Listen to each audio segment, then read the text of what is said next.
Hey, and welcome to this We're Eurovision vlog. The running order just dropped, so let's talk about it.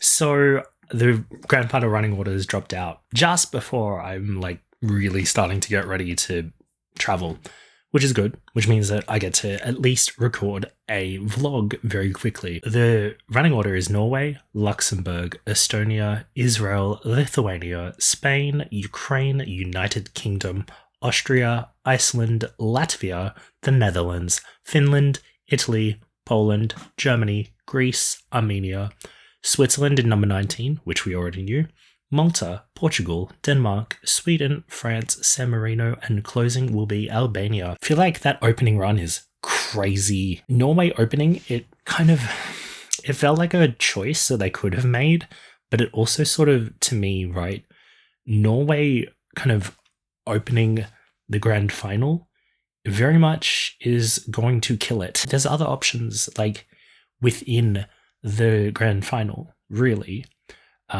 that people could vote for, and usually your more expendable pop numbers when they open don't place as well. I don't see Norway coming last for the second time on the trot, but I don't see Norway doing that well anymore. Luxembourg in second, I guess, makes sense. It's not a ballad, which is a departure from usual, but it's also kind of expendable, and I think that's the thing. It feels like Lamb to Slaughter. For Estonia, which is on really early, in my opinion, I honestly thought that Estonia would be on very much later within the running order. So to see it at slot number 3 feels really weird. Israel, look, it really didn't matter what position Israel drew. They're probably going to get 300 plus televote points based on last year. It really doesn't matter where that song went. Lithuania, yeah. Spain, yeah. Ukraine, yeah. United Kingdom, even at the end of such a weird run of songs, damn, that is a weird non-competitive run of songs for the first 7 songs. But also I understand trying to keep your favorites a little bit. United Kingdom here feels really weird. But not in a competitive way. It feels really weird. And I don't know, after my impression from the semi-final, I'm not convinced that this is doing well at all, especially right before Austria, which is basically a massive favourite for a jury win. Iceland coming after Austria, it almost feels like they're targeting opposite audiences. It's a very seesaw kind of running order, because then Latvia is also kind of targeting more a jury audience. Latvia in position 11 is crazy, but I think that was also their positioning last year, if I'm not mistaken. The Netherlands in 12, I didn't really pay attention to who drew what half, but if the Netherlands drew first half, this makes sense.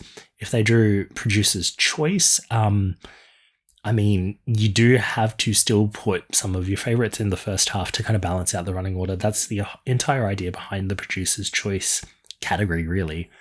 Finland in 13, I know for a fact that this drew first half, because this is literally the running order saying that this is the end of the first half of the show. I know for a fact, I did actually see that and remember that from, a couple of hours ago.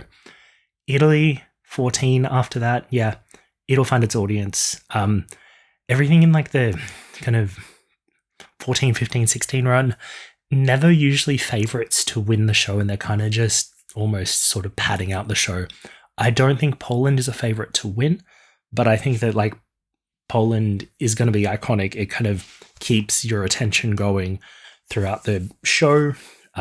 Germany, really, I think in slot number 16, which has, if I'm not mistaken, never actually won Eurovision, doesn't feel right, really, but also it's just keeping the momentum going, especially when you're contrasting it with Greece, which is such a jury potential favorite, or probably slightly more favored by the jury than the televote, is where I would categorize Greece in amongst the participants. Armenia, 18, really feels like they're trying to boost up Switzerland, which is in 19, and give it the biggest possible chance that it has. And then putting Malta right after it is very interesting because Malta, I thought, was a bigger televote favourite.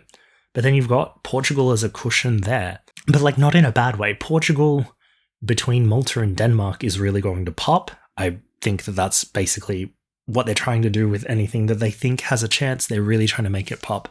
Denmark into Sweden. I love Hallucination and I'm so glad that it's in the final, but that's about all it's going to achieve this year because Denmark into Sweden.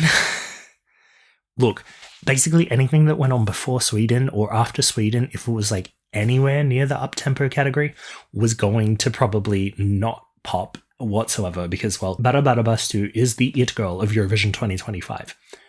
France, Maman being so late in the running order could give it a good enough chance to get a decent televote as well as a decent jury vote.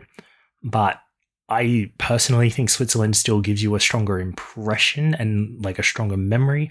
So I wouldn't be surprised if it was like 2021 where those are the top two in the jury and they're kind of duking it out for whoever ends up on top. San Marino as the penultimate song, but between France and Albania, yeah, as I said in my reaction, I think San Marino's victory was making it to the final. It doesn't particularly matter who, where they were going to be placed or whatever. It doesn't matter who was around them. I think San Marino's biggest victory is making it to the final with a fresh artist to San Marino because that's a barrier for them. They've never qualified with a fresh artist to representing San Marino at Eurovision. Albania closing. Closers don't always like win or anything like that, but Albania closing is very striking. I think a lot of people think that this has a potential to win. I'm not sure about winning, but going last and being the last impression that people have in the running order is probably going to help it. I think the biggest losers in this running order end up being Norway, UK, Italy as well. I think almost all of the potential that Italy had of getting a televote score has been drafted out of it now. I think Denmark is one of them as well. I think those are like the biggest losers that I can think of. The biggest winners from this running order, I think, are Austria, Switzerland, but usually the host is a big winner of the running order, and Sweden was given the best chance it could. It was paired up with I don't want to say weaker, but a less competitive option beforehand and a completely opposite kind of genre presentation afterwards.